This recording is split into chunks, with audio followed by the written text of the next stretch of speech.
I used to dream to be a social entrepreneur. When we were graduating at that time, Delhi was hyperactive in policy terms. He said, I can only see a kid. And then I said, no, I am that kid. And for him, it was a surprise that how can a 21-year-old be referred by his minister to come and visit him first meeting in the morning. First 5 years of my life that were about seeing top-down change. The last 5 years have been about seeing bottom-up change. If you want a success in 1 year, it will require courage. But you will increase the canvas to, let's say, 10 years. Anything can happen.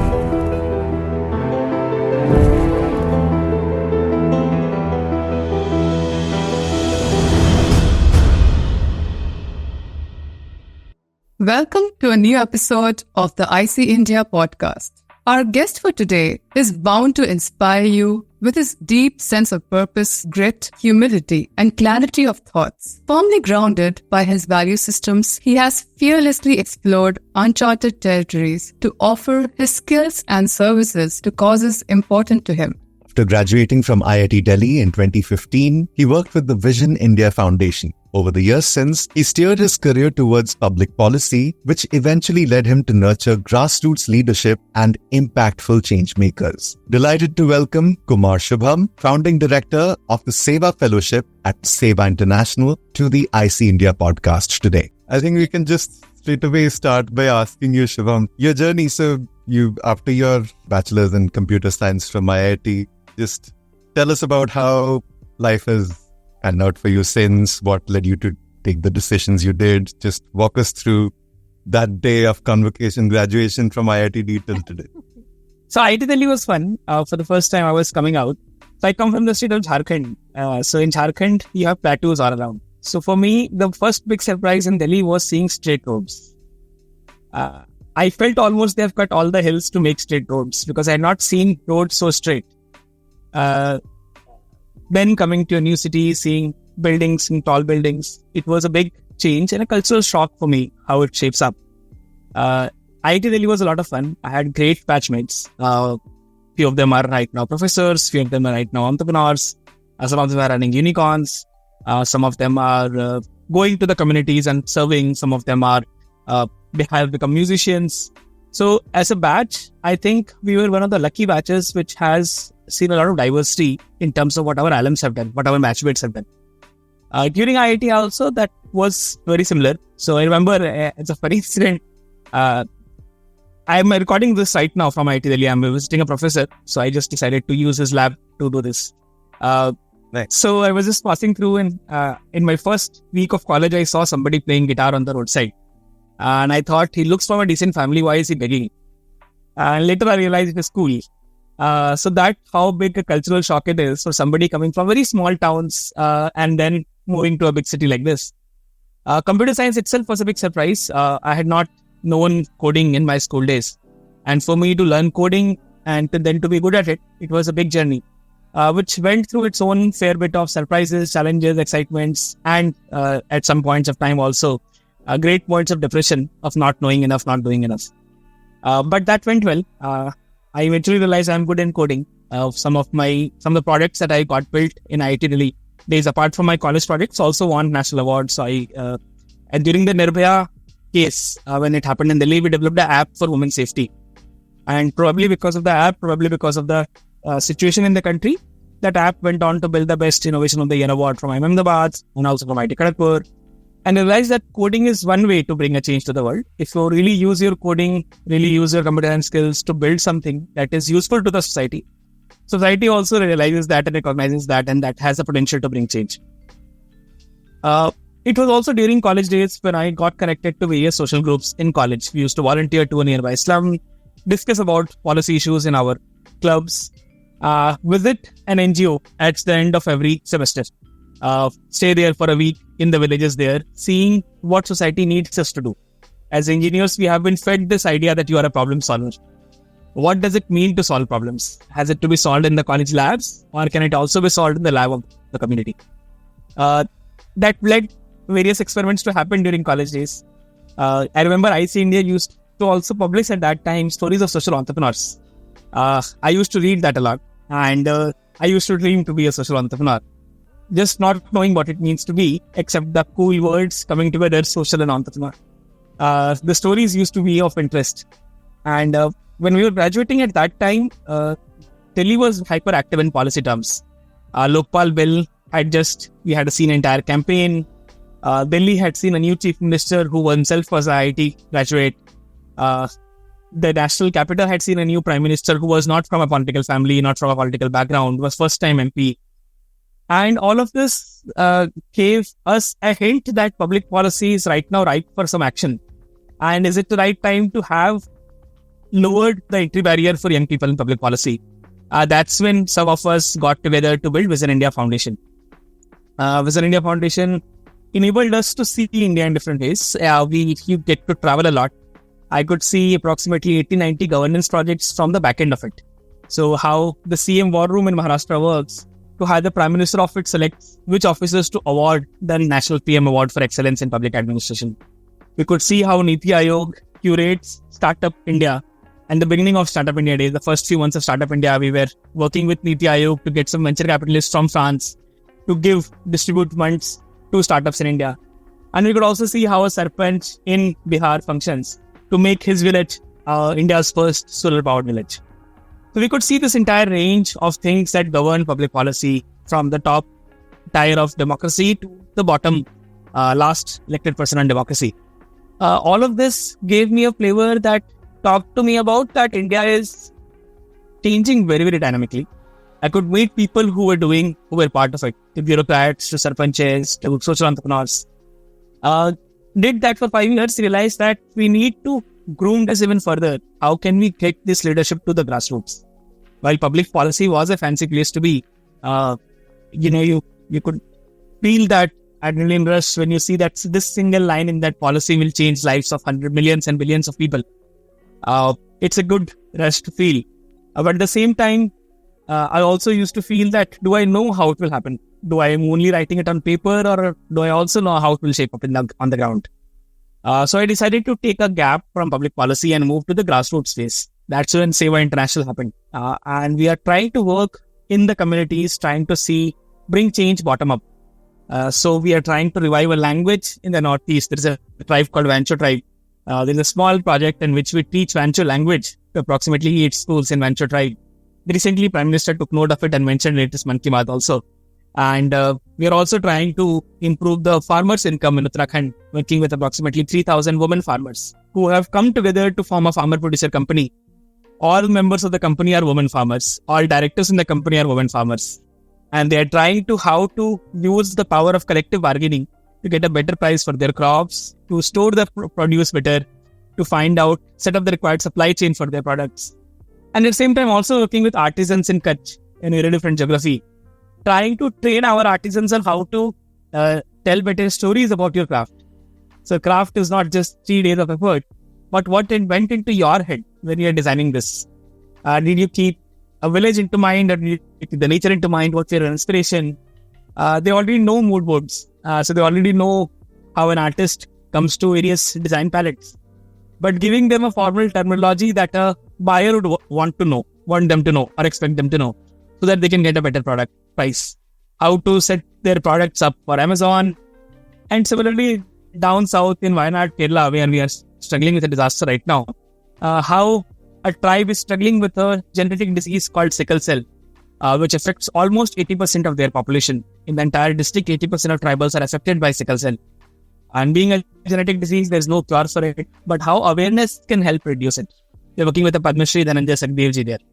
First 5 years of my life, that way, we were about seeing top-down change. The last 5 years have been about seeing bottom-up change. I've been very fortunate to see both these sides together and see how India is transforming from both ends. And I could see that the challenges that we have encountered, and when I see my batchmates encountering, I see that it is much more exciting to be bringing people out of poverty than to make people click more ads. It is much more fun. It is much more challenging. It is much more joyous. And also it is much more enriching for all of us to see, because whatever I do feeds into the next bit of things and bit of products that we will develop further. I think both of us couldn't agree more with this. Brilliant work. Like it's you made it sound easy, but all the transitions that you mentioned, they must have taken a lot of effort and a lot of thought behind it. Yeah, amazing set of initiatives, and it was interesting to listen to the right trigger points that came in at just the right moments throughout your journey, like right in your college days when those NGO visits. So those NGO visits were your own initiative, or that's something that IITD itself organized for you? In IIT Delhi, it's called Swadesh. So every semester end, we go to some slums, even go to some NGOs. So I visited... It's a student-led initiative, basically. Student-led initiative. Professors enable that. One of those professors' labs I'm sitting in right now.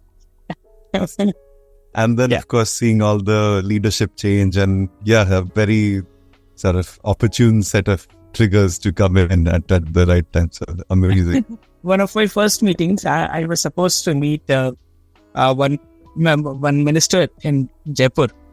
We were planning to have a delegation of 30 people meet him. Sent him an email, reply came, then we coordinated with his PS to meet. And they went into the office and I said, I'm here. And the PS came out to the lobby and said, no, I cannot see you here. He said, no, I'm in the lobby sitting here. He said, I can only see a kid. And then I said, no, I am that kid. I had just graduated out of college at that time. And then so far he was calling me Shubhamji. And then suddenly he paused for a bit and said, okay, Shubham, aa jao. And for him, it was a surprise that at that time I was 21. So how can a 21-year-old be referred by his minister to come and visit him first meeting in the morning? And it was a fun thing for us to be doing at that time. Some people took us very seriously because we were young people doing it and they were surprised and happy. Some people just could not fathom that how can a 21-year-old talk about policy sitting with a minister who has done it for 40 years. And now I realize why they felt that way, because probably we were not used to the nuances of public policy that way.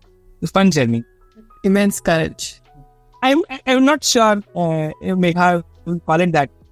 So courage is required when you do something that you don't know whether it will lead to. In India right now, the situation is such that whatever you do, you're bound to be successful. It is such a land full of opportunities. If you just keep a little bigger canvas in your head, if you want a success in 1 year, it will require courage. But you will just increase the canvas to, let's say, 10 years. Anything can happen in 10 years. So I come from Jharkhand. Went to my village only once. That happened last year. It's an Naxal area. The first time I saw my village photos were from the Rural Electrification Corporation website, where they said that now my village is electrified. I was randomly seeing that website and just happened to see my village there. And I told my father, Papa, my village is now electrified. Our village is now electrified. He said it's impossible. People would just put a bomb there and just put it out again. And then for 2 years, the village remains electrified. And then my father gathered the courage. That was courage. When you know that whatever you're doing is bound to be successful, there is no way it is not successful. Then it's easy. When 21-year-olds can move the Prime Minister's office to change the parameters of how it gives awards to young IAS officers, definitely anybody can do anything. I like the redefinition of courage. I mean, it's all about perspective. So it's, I think once you have gotten out of touch with the whole grassroots problems and you just see all the first world-ish problems, and then courage becomes a completely different aspect of it in terms of mental health and stuff like that. So it's the conversations are shifting in that sense about how you perceive it. But I completely understand what you're saying. I'm from Jharkhand, so I can have been through experiences of Naxal interactions and the terror of it all. And now I remember that. That reminds me that, nowadays I just talk about courage so differently. But that used to be so scary going through those streets. And I think the diversity of experiences one will go through. I have seen a lot of my friends and family members who have grown up in big cities because they are Gen Z. For them, given the exposure they have, they define courage, they define their state of mind very differently. So one of my friends is doing homeschooling for two of his sons. He lives in Noida only. So for his sons, courage means very differently. So for example, his sons have lived with 18 different tribal groups for at least 3-4 days each. For them, courage is very different. So for them, when they go to their peer groups in their resident welfare associations in their societies, they are unable to find sync with when their friends say, oh, I am feeling depressed today. I think it's about the exposure. So if we as parents, as as people who would be parents, as our generation, people, if we can just give a little bigger exposure to how society is shaped up, and not people who are like us, but also people who are unlike us, people who don't fall in the same income bracket as us, people who don't go to the same schools as us, people who don't read the same books as we do, who don't watch the same TV series as we do.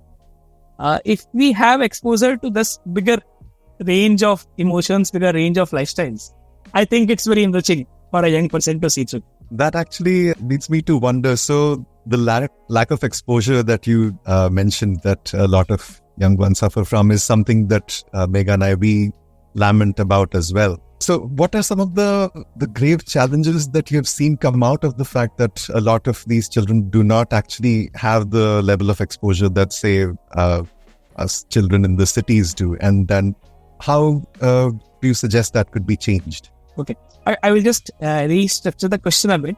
I do not believe that urban kids have more exposure than the rural kids. I believe they just have two very different exposure levels. To give a quick example, we run a fellowship in which most of our fellows come from very rural areas. So one of them lives in a tiger reserve forest area of Vidarbha in Maharashtra. One of them comes from a slum in Durg. One of them comes from a tribe in Arunachal. And I have my own batchmates who come from all metropolitans. A lot of them come from metropolitans. In my batch, out of the 900 people who graduated together, around 50 of them pursued the path of entrepreneurship. Amongst my fellows, 16 of them who graduated, 6 of them are pursuing the path of entrepreneurship. These people have a home that is owned by the family in urban area. They would have a big bank balance. They have the parachute of having a degree from IIT Delhi. And yet, their exposure does not allow them to pursue a path which is even a bit of risk-taking. However, my fellows who come from rural areas, because of the lack of knowledge that I need to have this much saved in my bank account, they are much open to pursuing paths which are much more risk-taking per se from an urban perspective. So I think both areas have very different perceptions of exposure. So for urban kids, the exposure which is lacking in is how does India basically work at the community level. For the rural kids, for example, Sewa International supports approximately 4,000 kids via a program called Sponsor a Child, in which we provide scholarship to them if one of the earning members of the family died during COVID-19. So 4,000 kids, these are primarily selected from Tier 3, Tier 4 towns and cities, and also villages. Now, these kids don't have an exposure to what various career paths might mean. So when I was in my school days, I knew there were two options, medical and engineer. My brother was an engineer. I liked how his college life was. I chose to be an engineer. Now, these kids in rural areas often don't have that exposure of 3 or 4 career paths, beyond 3 or 4 career paths. So that's a big exposure gap. The second exposure gap that they have is how to get access to information. So if an urban kid wants to know something, they know that these are various MOOCs, places to go to seek information. These are newsletters, podcasts. The rural kids at this point of time are still at least 5-6 years away from it. In 5-6 years, I'm sure they will get that. But it's a gap of 5-6 years, so it become very substantial when they will enter the same job market or same entrepreneurial market. One way to do it is by training our teachers to be that bridge. Teachers are supposed to be that bridge. By the imagination of being a guru's work is to be that lens to look at the world, be that lens to be exposed to the world. Can we train our teachers to be that for our kids? The second big way in which this can be enabled is by doing a lot of televised programs around this. For example, Shark Tank has really gone to Tier 3, Tier 4 towns. We primarily work at Sewa International. Our primary work is in Tier 3, Tier 4 towns and villages. The primary school kids and secondary school kids know what a unit economics means for a business, primarily because of Shark Tank. And for example, what KBC did to quizzing, Shark Tank has done that for entrepreneurship. After KBC, I remember all of us got into quizzes and quizzes started happening across, and quiz books and general knowledge became a thing of the common life. If families used to sit together and watch that, Shark Tank has done that and has enabled that. I think such educational programs, and when they convert it with some drama and put it on TV so that families can watch it together, that plus training our teachers will do a great job in bringing that exposure. For urban kids, I imagine the teachers at this point of time are unequipped to even learn new things. They are just so bombarded by teaching them everything global that they often forget to teach them that the soil on which the school is built, which soil is this? While the class will tell them black soil is good for cotton, they don't know which soil sits below the grass in the field of the school. And it is extremely painful. They don't know what crop grows around Yamuna. They don't know which minerals are present in Yamuna. Leave anything else. And I'm sitting in Noida. I live in Noida, and people in Noida don't know that Yamuna is rich in which minerals and Gangaji is rich in which minerals. And both rivers have very different profile of water. And you read all of geography and you don't realize this. So urban areas, this needs to be taken up by the parents or the resident welfare associations. Can we go back to the commune feeling that used to be there in the villages and revive our RWAs to do that? So one of my friends, Smriti Harrods in Bangalore, does this, in which she engages elderly women of the RWAs to teach stories to the kids. And she goes around and training our RWA women. That has enabled a lot of this. In Mumbai, there is a person called Digvijay Yadav who runs this places called Bal Gokulams in RWAs. I would not believe 180 resident welfare associations in Mumbai run these Bal Gokulams in which homemaker parents, both moms and dad, and elderly members of the RWAs go and teach their kids these stories and these basic facts about the local neighborhood. Why does Meethi River stop flowing now? What can you do in your lifetime to revive Meethi River? What can you do about Mumbai's journey? How Mumbai was reclaimed? What do you need to give back to the ocean, to the Darya, as Mumbaikars call it? And it's lovely to see these small initiatives. Perhaps few of us who watch IC India podcast would go on to build enterprises out of it and then scale it up like others have done it in the areas of business. Absolutely. And in fact, what you just mentioned actually corroborates what some other insights that we have gathered from those in the social sector as well, that in the times to come, teachers, elders, subject matter expertise is going to matter less and less because that knowledge is available out there. They will increasingly have to assume the roles of counselors, life coaches, and, guide, be that guiding hand for children to take the right path. I was just discussing with the professor in IIT Delhi has a good school of AI.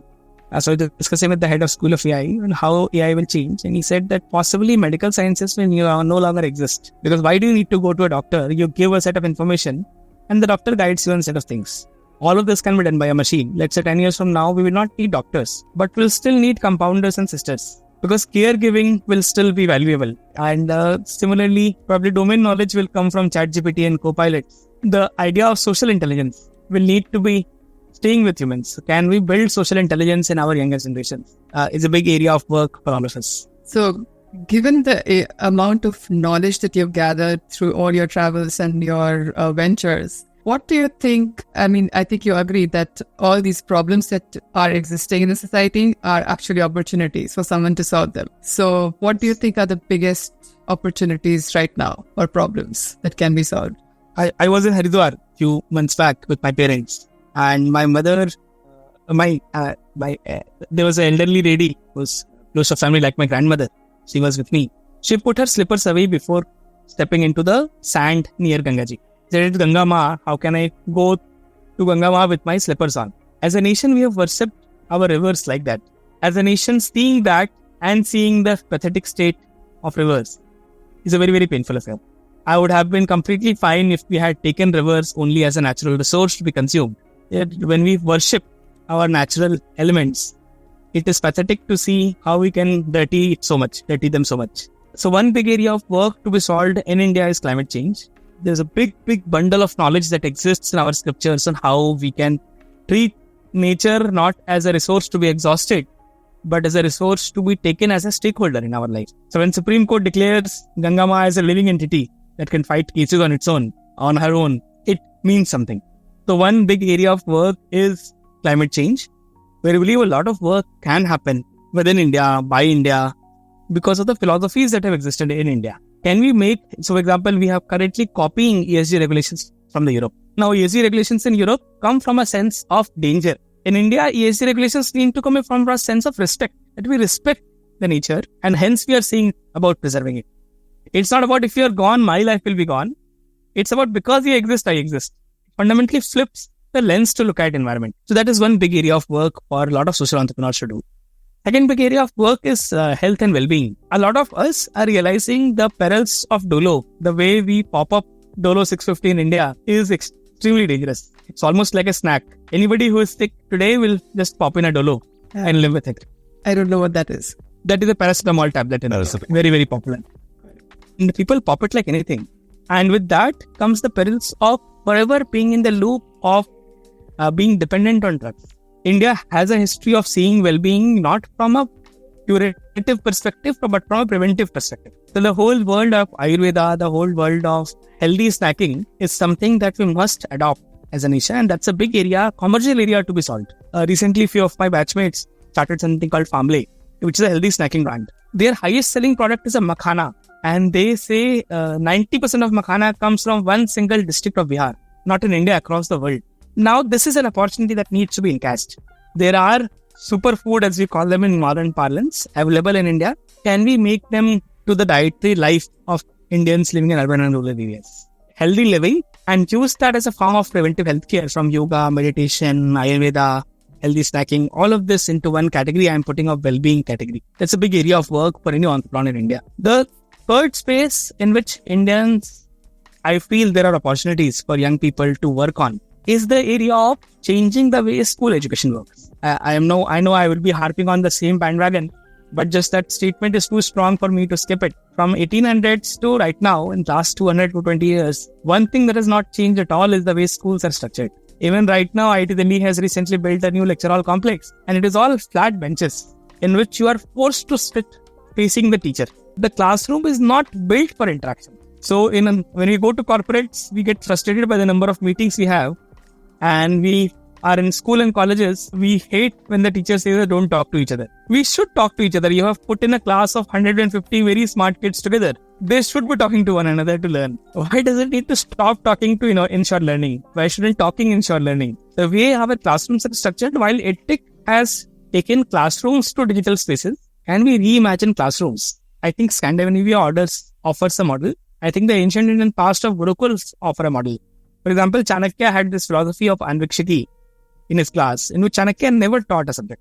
He would come to the class, say the heading of that topic in the class. For example, today we'll be learning macroeconomics. And then he will not say anything.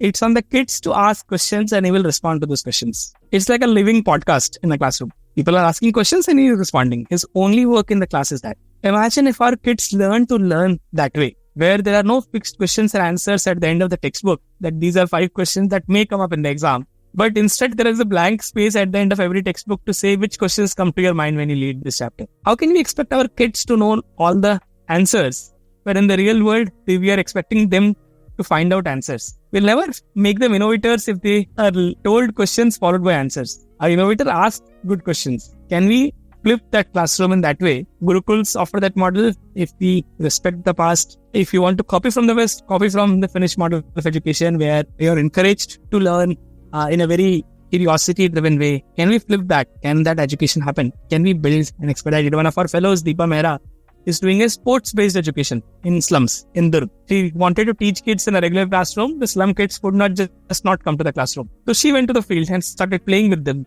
And at the end of every match, she would sit with them for half an hour, make them reflect on the match and what life skills can be learned. She was very happy when she called one day to say that I've taught parabola to class 5 kids along with the equation.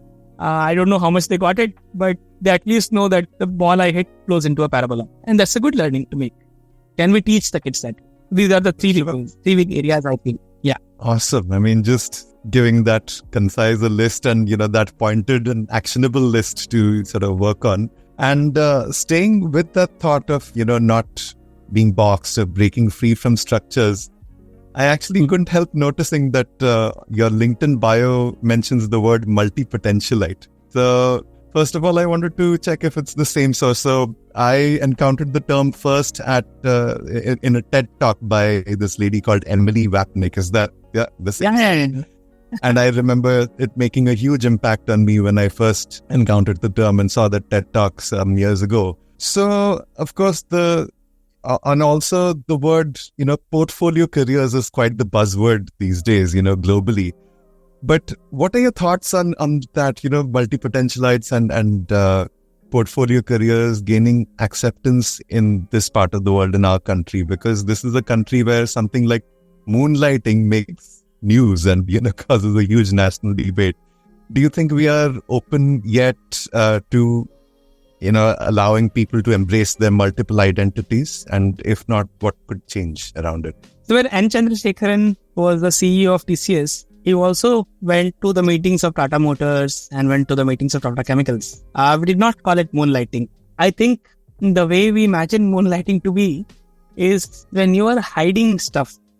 And I do believe that's a error, that's an issue. I think being transparent and doing multiple things is something that has been that is an accepted norm right now.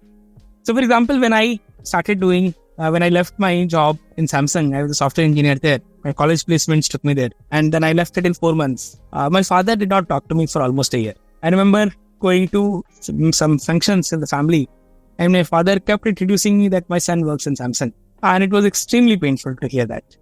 In knowing that my father knows what I'm doing, but I was feeling embarrassed enough to not introducing me. So right now, when I'm starting something new again, and my father is saying, okay, beta, naya kaam kar rahe ho, karo. Oh, you're doing a new thing, go ahead and do it. I think that's a journey India has taken. Parents have taken, India has taken. It's okay to do new things. I call myself a multi-potentialite because I related with every word that Lily said on the podcast. Every single emotion she expressed about wanting to do more, wanting to do new things. I believe that is true. I think more and more as I'm traveling, as I'm meeting people, I'm realizing the importance of looking at things from a systems perspective. So for example, I realize that when I'm building a healthcare solution, which is a telemedicine solution, I realize how my government partners would play a role in it. I realize how my corporate partners, some models can be very, very useful for it. I realize how my grassroots NGOs might react to something like this. I realize how my communities might react to something like this. But for this, I need to know how they think. What is the fundamental decision-making parameter in them? I need to know an academician will look at it from a paper publishing perspective. I would want to know how we decided what we decided. And I know how government will look at it from the perspective of how will it lead to the population feeling happier about their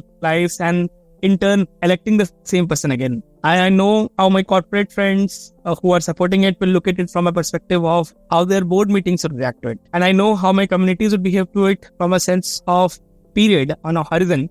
How long will this service exist for me? Is it a one-time activity or is it a long-term activity? Knowing what drives each sector enables me to build better products. When I sit with my friends in McKinsey, some of them have went on to become directors in these consulting firms. Of course, seniors are at partner level from different batches of IIT Delhi. I could see they sense some sort of joy when they engage in such conversations because they often had led a linear life. For me, multi-potentialite is about living a systemic life. That you're trying to solve the same problems using various lenses. So in the middle between VIF and Sewa, for example, for 6 months I was in Z News. Very popular for their 9 p.m. show called DNA. Leaders in 9 p.m. primetime shows. I used to write that show for the editor-in-chief at that time. I got to know how media thinks about every news from him. So I said that food has chemicals and he had no interest in the show of doing it. Then next day I claimed that the show title is Bhojan Pe Khatra and he immediately was very interested. Because for him, his audience matters. So when I'm pitching something to him as a social worker, as a policymaker, as a student, as an academic, as a researcher, I need to know his lens to look at the world to bring change. So for me, multi-potentialite is developing that systemic lens to look at everything to ensure all your stakeholders see this as a win-win relationship. So I will give a quick example. So there's a microfinance company in Bihar. They were a global microfinance company. And when they came to Bihar, they tried to launch their product. So all their merchandise was in English. So they translated to Hindi. And for 1 year, they could not sell anything. They went around asking that, would you like to take a ऋण? आपको ऋण चाहिए तो बताइए. आपको अपना business के लिए ऋण चाहिए तो बताइए. And nobody bought. And then 2 years later, they converted ऋण to loan in English. And then people started buying. Because in Indian philosophy, you don't want ऋण to be there in life. In fact, this whole life is about losing your ऋण. You have a pitri ऋण, you have a family ऋण, you have a social ऋण. Everything you're doing is to let go of your ऋण. आपको ऋण चाहिए, I don't want ऋण भाई. That's what I'm trying to let go in my life. But loan I'm comfortable with. Cannot come from somebody who is going to debt. Like literally debt. So no one wants debt. Yeah. And that's a debt on the soul. Yeah. It's much more dangerous than just debt. A loan is comfortable. Yeah, you can not pay your loan and it is fine. So now a microfinance person would not know this nuance. Somebody who has lived with the community would know this nuance. We have to categorize jobs into two parts. There are linear jobs. So for example, coding is a linear job. You need to go into the depth of coding to do it. If I am a bioscience researcher, it has to be a linear job. If I'm working on semiconductors, it is a linear job. Then there are systemic jobs. So for example, a sales is a systemic job. Product is a systemic job. Leadership is a systemic job. So just like West has divided jobs into IC and team player roles, if you are an individual contributor or a team player, I think individual contributor roles can have that linear thinking embedded in their work style, and they will do better if they are doing it. If my professor in, let's say, machine learning tries to understand also networks, he will not be a good professor of either machine learning or networks. But other way around is okay. If the head of the department does not know the usage of machine learning in various fields, they will not be able to attract the right partnerships. Portfolio careers is good if you are hoping for a leadership roles, if you are looking at the intersection of domains. And I believe more and more such roles will happen in the future. ChatGPT will wipe away the entire layer of entry-level coding jobs in some ways. But the layer of marketers will remain. And the layer of people who are building product will remain. I think that's a very succinct and a very effective demarcation. The fact that some jobs require specialization and super specialization. And then there are others that have scope for, of course, playing around and expanding your horizons on. Before we move to the last question, I have to go a little off track and just say that it's been such a delight listening to the amount of knowledge that you have and the clarity of thought at such a young age. I've grown up and I admire it so much. But what would you attribute has contributed to this? Because, real life experiences, of course. Do you think that's what has shaped your thinking and given you the amount of knowledge that you have on so many different subjects right now? If I have to attribute one thing, I think it would be mentors in my life. I have been very fortunate to have received the blessings of a lot of people who have mentored me to really be who I am. So, for example, when I was in college, I wanted to do an internship with Aam Aadmi Party, who was a new party at that time. And my parents did not allow me. And then I asked my brother to intervene. My brother said, okay, you should do it. I will talk to parents. And the next day he came back and said, no, father has very clearly refused you to do it. So you must not do it.